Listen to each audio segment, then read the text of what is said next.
Aloha, it's Dave Lawrence. How you doing? I hope you're doing well. A big mahalo for tuning in. Today I'm helping to get the word out on a benefit concert that's coming up on Saturday, June 4th at the Max Castle Theater. Even if you're not on the Valley Isle, I encourage you to consider this event flying over as Lani Ohana is celebrated. They work with adults who suffer from developmental disabilities. They provide nurturing therapy, housing. We'll hear more about their truly noble mission in the community and how they're connected to my guest who is joining me on the line. He's performing at this benefit, Make a Difference, Transform a Life, a benefit for the Lani Ohana. He's lived on Maui for decades now. He digs in to support the community and brings to Hawaii his rich heritage of acting, musicianship, writing, and humble charm, not to mention his proud service to our country in the United States Army. It's a pleasure to welcome great American treasure and Hana boy, Kris Kristofferson. Aloha, my brother. Aloha, Dave. That's a pretty fancy introduction there. Well, I didn't want to come to the party and not be prepared for you, my friend. Well, I appreciate the words.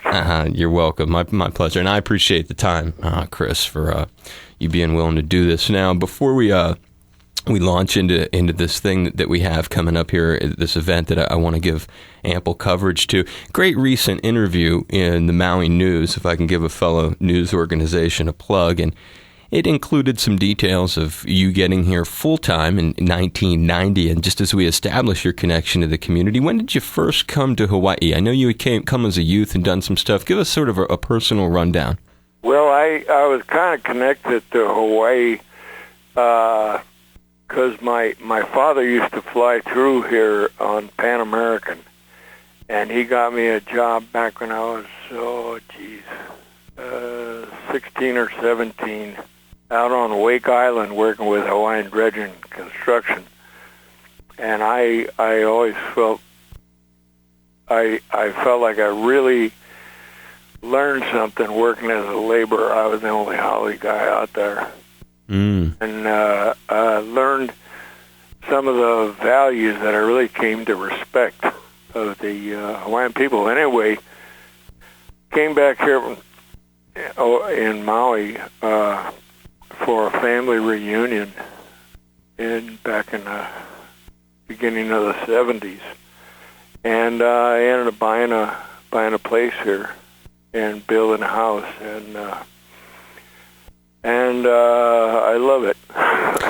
And my kid, and raised 5 kids out here. So it just kind of grew from there, if I can interject. It was, so some point in the 70s, you really you bought ground and started from there.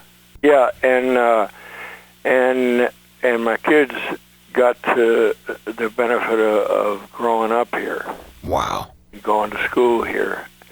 Still got one who's just finished school for the year this year, but he's got one more year here. So he's going into his senior year out there in Hana? Yeah. Man, what a place to call home. I tell you, well, it's a funny kind of. The school is so small, you would think that they be deprived in some ways, but they do well in sports, competing well, for somebody who has a class of 14 people or something. But no, I love it out here. Of the so I see that the family reunion was on Maui, so I guess that's what made Maui be home. What other islands have you had important experiences on? Well, I really spent most of my time right here, but I've got some property over on the Big Island where I had kind of a foster daughter who was living over there, and they're not anymore. So I don't know how long we'll be connected to that, but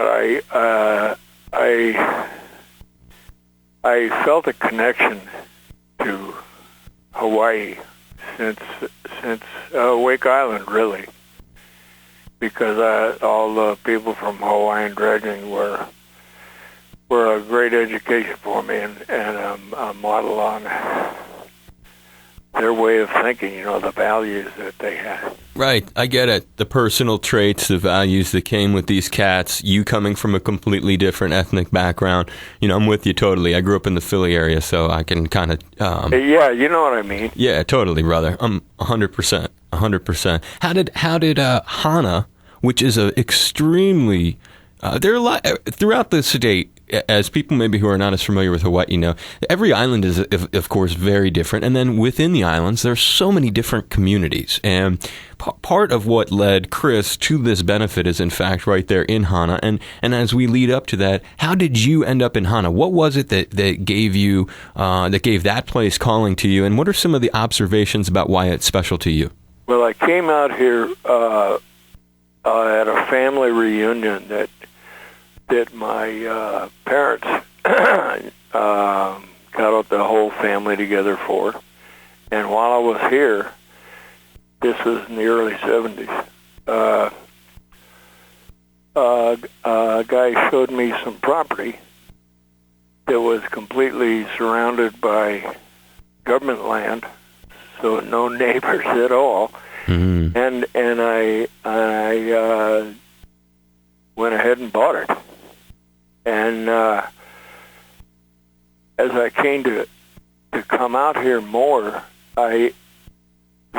so much of the climate and the foliage reminded me of where I grew up down in Brownsville, Texas, down in the very bottom of Texas, and it's the Rio Grande Valley is really kind of, it's not as pretty as Hana, but a lot of it reminded me of this. And like I said, I get along with the people here, and they're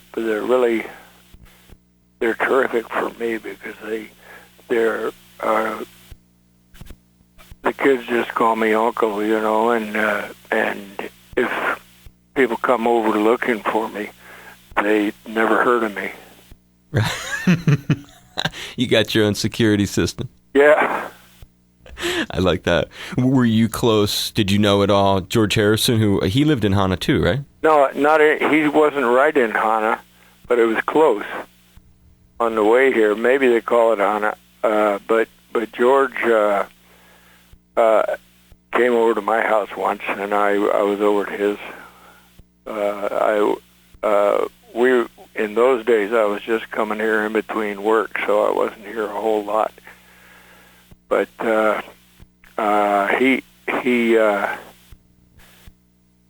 was funny. He drove up, and I was so used to not seeing people in the.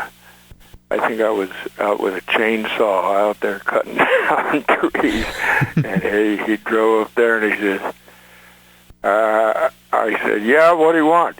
And I had no idea who it was, And he said, "It's George." And I said, "Yeah."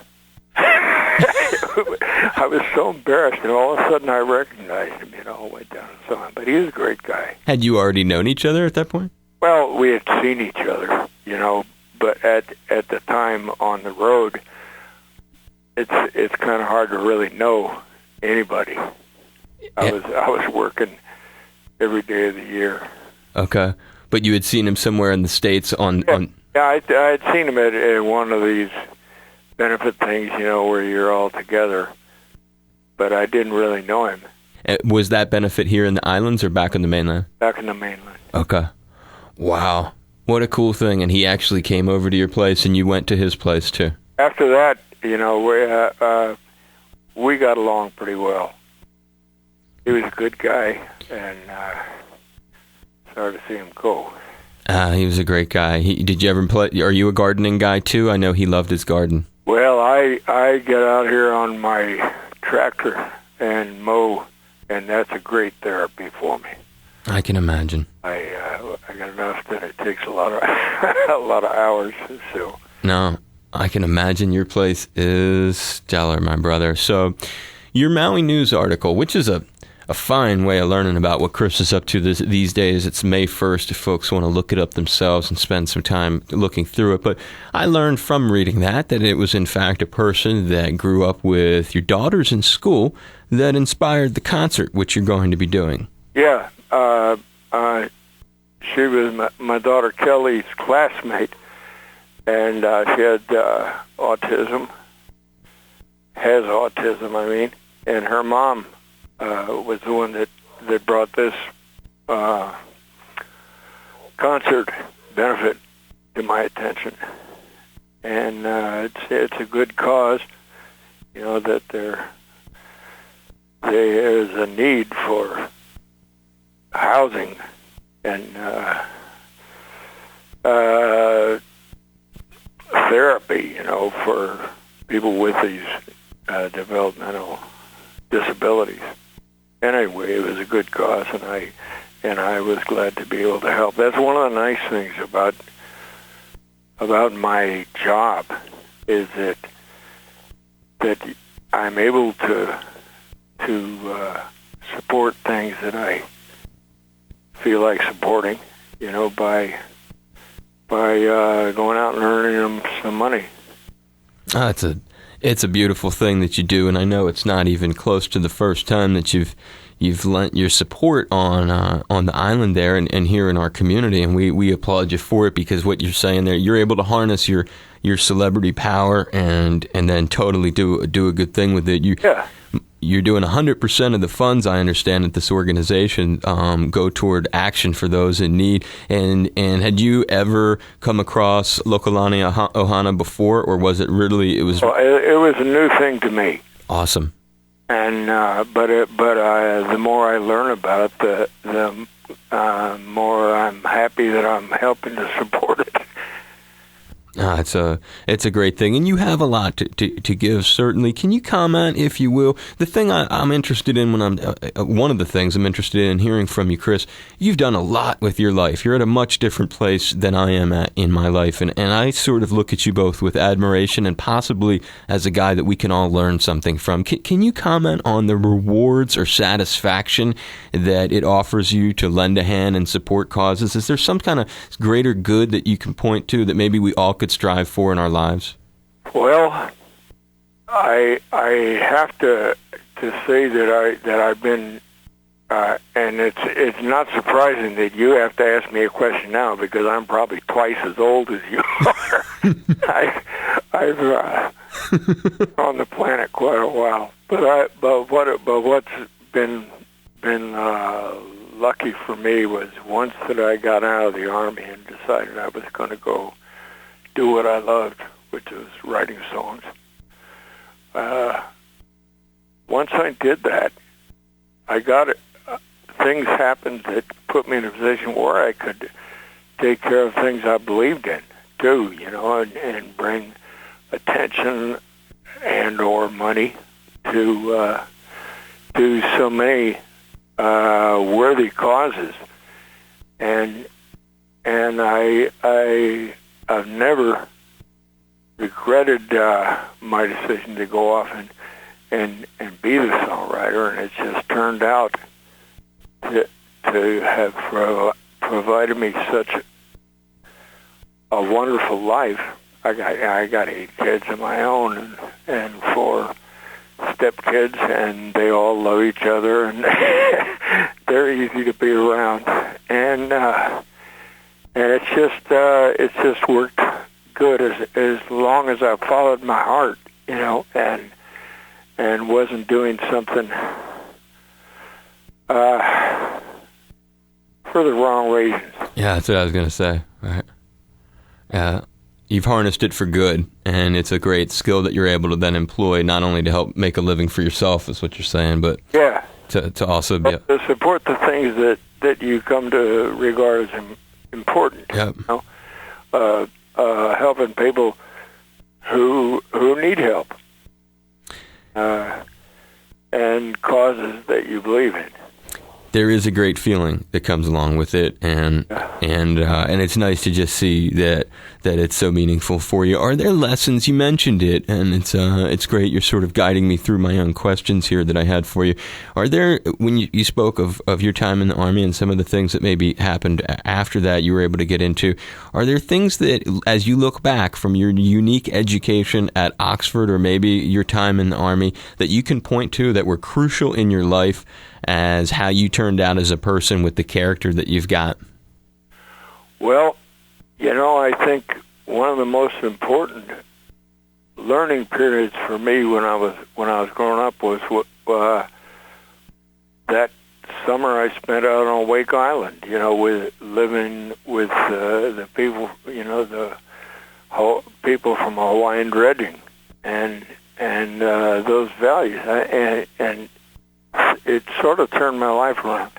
I found out I got to work out every day running in the sand with Al Harrington and Don Carswell, and they were both football players there in Honolulu.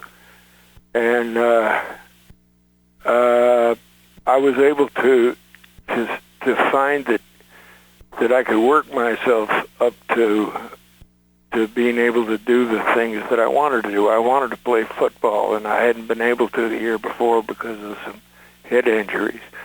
And I was too little and too slow, really, to play. But I got in such good shape out in Wake that when I went back, I went from fifth string up to first string just, in a matter of weeks. And it was such a good lesson for me to, you get out of something how much you put into it. Mm. And then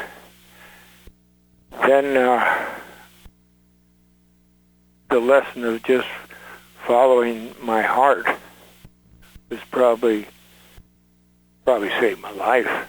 And for a while I looked pretty stupid because my parents were a little aghast that I was a janitor at a recording studio after, being at Oxford and everything. But I never looked back, and I loved what I was doing for the right reasons. I didn't think I'd ever make any money at it, but I earned a living at it, and have raised a great family. And that's a really, I'm 40 and never been married. I don't have any kids.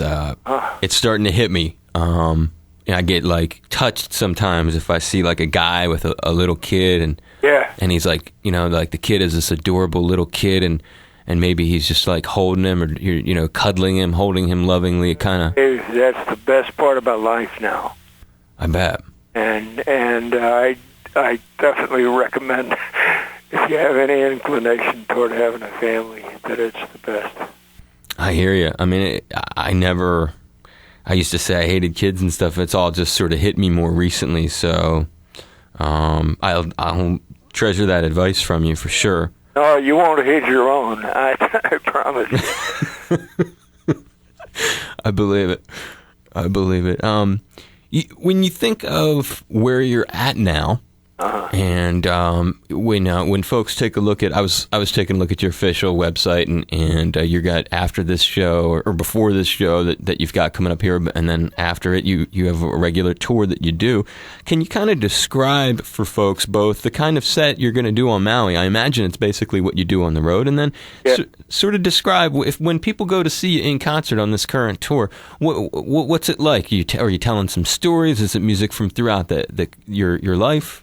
Well, it's just me and my guitar and harmonica, and I've been doing it that way for about 5 years now, and it for some reason it's really working. I think it's the strength of the writing. I know it's not my guitar playing or my singing voice, but it's a good life, and there's a direct communication, between the guy behind the microphone and the audience. And it's, I can make a mistake without causing a train wreck. Right. And I've come to really appreciate it. So it's a very loose show. Huh? It sounds like it's a very loose and personal show. Yeah. Yeah, and I do as I'll probably do the same length of show that I usually do out on the road, and it's about an hour and a half of mostly music, mostly the songs. Me and Bobby McGee is in there, yeah? Oh yeah, I would never leave out. Who's your favorite person who's covered that? Got to be Janis. Yeah, man. But Jerry Lee got a great one, Jerry Lee Lewis. Mm.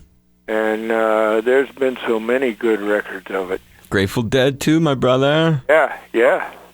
Gotta get my boys in there. Oh yeah. Yeah, the Dead was part of my friends when I was hanging around with Janis and up there in the Bay Area. That's good stuff. Well, that has to be in the set. How about and I'll wrap this up with you in a second. Are you all right for time for a couple more minutes? Yeah. Okay, just double check it. Closer to the Bone, is there what will be featured in the way of music from that? I can't tell you right now. Okay. But I'm sure there's something in there that I'll be doing. Is there a follow-up you're going to do? Follow-up album? Yeah, do you have other stuff you're thinking about right now? Yeah, I'm supposed to go in with Don Was, who's been my favorite producer for many years. Wow. And also going to do some stuff with Willie Nelson and Merle Haggard.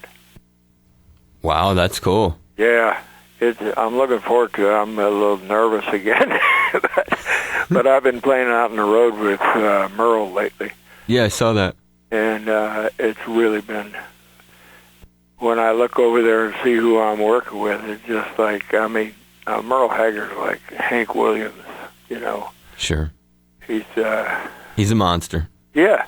There's no question. Guy is a monster. Do you hang with Willie there on Maui? Yeah. Not every day because we're on the other side of the island. He never comes over here. But I see him. I just missed him the other day when I came back. But he's on the way to the airport, so I usually see him pretty regularly. So pretty regularly would be like once a week, once a month? Oh, more like once a month. And sometimes it'll go longer because he works as much as I do. Yep. I just got to connect with him. He came over for that Kokua for Japan benefit. I did an interview with him. It was really fun. Yeah, Willie is there's nobody like him. He's another one, like Merle, that are just in the Holy Hall of Fame, whatever that is. That's a good word for it. The Holy Hall of Fame. What are the stuff, Kris, when you guys are hanging on Maui? Like, what kind of adventures do you get into? Listen, I think we're past the real adventure stage. I sit around and talk with Willie. Right. And occasionally get out there on a golf course. I don't know anything about playing golf, but me either. Being around him is always fun. I bet. That's very cool. As we wrap it up, the article in Maui News mentioned a bunch of film projects that are on your plate. Where can we look for you next? Well, I think there's one that just coming out called Bloodworth. It's a good film. I just saw it. And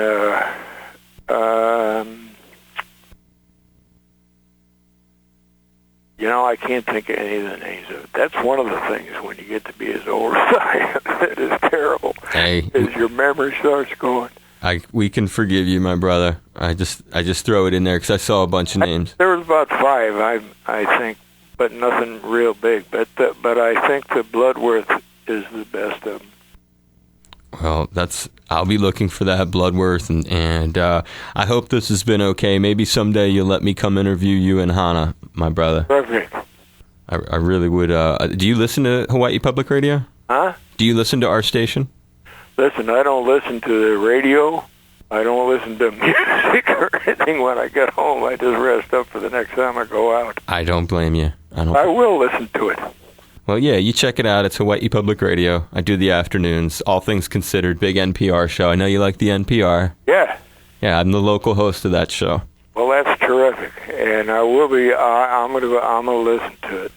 And I do appreciate it, Kris. It was a lot of fun, brother. Well, I hope I see you at the gig or something. Well, I'm here in Honolulu, so I don't know. Oh yeah, well, I'll see you sometime. Yeah, well, if you ever come over, how often do you come into Honolulu? Not much. I hadn't been there in a long time. I believe it. I give you a big hug. I give you a high five. You're a gentleman, and from me to you, thank you for supporting local Lani Ohana. I think it's great, man. There's people. Thank you for supporting it. Hey, I mean, I just think about if I was in that shoes, how grateful I'd be to have somebody like you going to bat for me. So glad to be on your team, brother. There you go. Be safe, brother Kris. Stay in touch. Thank you, man. You too. Aloha, bro. Aloha. Bye-bye. Bye. Aloha, this is Kris Kristofferson, and you're tuned to the only show that matters with my good friend Dave Lawrence.